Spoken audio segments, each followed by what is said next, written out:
จากซักผ้า LG รุ่นใหม่ล่าสุดตัวนี้จะเป็นซักด้วยระบบ AI เด้อมันจะมีขนาด20กิโลกับ25กิโลเนาะมื้อนี้เครื่องเข้ามาใหม่เอากับสิมารีวิวให้เบิ่ง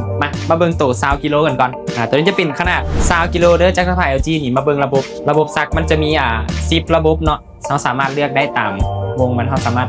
เลือกได้ว่าเขาจะซักแบบทั่วไปซักด่วนสุดเครื่องนอนอย่างนี้ได้เบิดเนาะนี่มาเบิ่งภายในตัวนี้มันจะใส่น้ำยาบอลนี่เด้อตัวนี้จะเป็นไซแฟบเนาะผงซักฟอกตัวนี้จะเป็นน้ำยาผงซักฟอกแบบน้ำตัวนี้จะเป็นน้ำยาปรับผ้านุ่มขนาด20กิโลตัวนี้บรรจุเครื่องได้หลายกันเลยมาเบิ่งตัวต่อไปตัวนี้จะเป็นแจ็คสปาย LG ขนาด25กิโลนี่ตัวนี้จะทันสมัยขึ้นมาอีกเดี๋ยวเขาจะเก็บให้เบิ่งเอาเบิ่งใกล้ๆเปิดใช้งานเป็นกดปุ่มนี้เด้อจึงตัวนี้จะเป็นปุ่มสัมผัสเด้อนี่จะมีเสียงตัวนี้ขึ้นสวัสดีครับเฮ้ยตัวนี้มันจะพ่วงกันเอาว่าน้ำยาซักผ้าในเครื่องจ่ายน้ำยาเหลือน้อยตัวนี้มันเครื่องเปิดใหม่ให้ยังไม่ได้ใส่น้ำยาเนาะนะครับกดข้ามไปก่อนนี่มันก็จะมีระบบขึ้นมาให้อยู่หน้าจอตัวนี้เป็นหน้าจอดิจิตอลเด้อ LED นี่สามารถเลือกระบบได้อยู่ในนี่เลย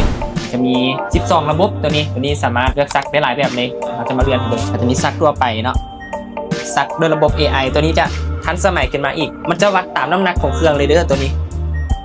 เครื่องนอนเครื่องซักปกติหลายอย่างเนาะมาเบิ่งภายในตัวนี้จะกว้างขึ้นมาก่อนตัว20กิโลหลายเลยเนาะอันนี้ก็จะเป็นซองใส่น้ำยาปรับผ้านุ่มแล้วก็น้ำยาซักชนิดน้ำเด้อเฉพาะเป็นชนิดน้ำเท่านั้นเด้อห้ามใส่เป็นผงเด้อตัวนี้เปิดกันสิบิดมาฟักซ้ายเนาะปุ๊บจะขึ้นเขาก็ใส่นี่มันจะมีขีดบอกเนาะว่ามีเป็น max อยู่นี่ทั้ง2อันจะมีบอลอันดักฝุ่นเนาะอยู่ภายในเครื่องเนาะจะเป็นตะแกรงแบบนี้สามารถดักฝุ่นหรือว่าเส้นใยของเครื่องหันได้ดีเด้ตัวนี้สำหรับจักรซักผ้า LG ตัวนี้เนาะเป็นเครื่องมาใหม่อยากจะบอกว่าผู้ใดที่สนใจนี่ราคาบ่แพงเลยตัว20กิโลนี่แม่นราคา9,100,000กีบเท่านั้นโคตรถึกมาเบิ่งตัวต่อไปดิตัวนี้จะเป็น25กิโลเด้อตัวนี้มันราคา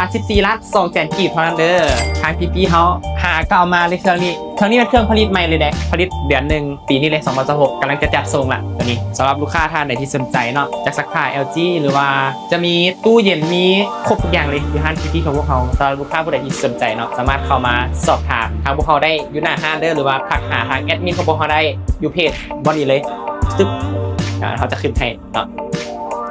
สำหรับลูกค้าท่านไหนที่สนใจกันถ้าเข้ามาเลยเครื่องสินค้าเป็นแท้ศูนย์ไทยค่าประกัน1 ปีเด้อขอบใจ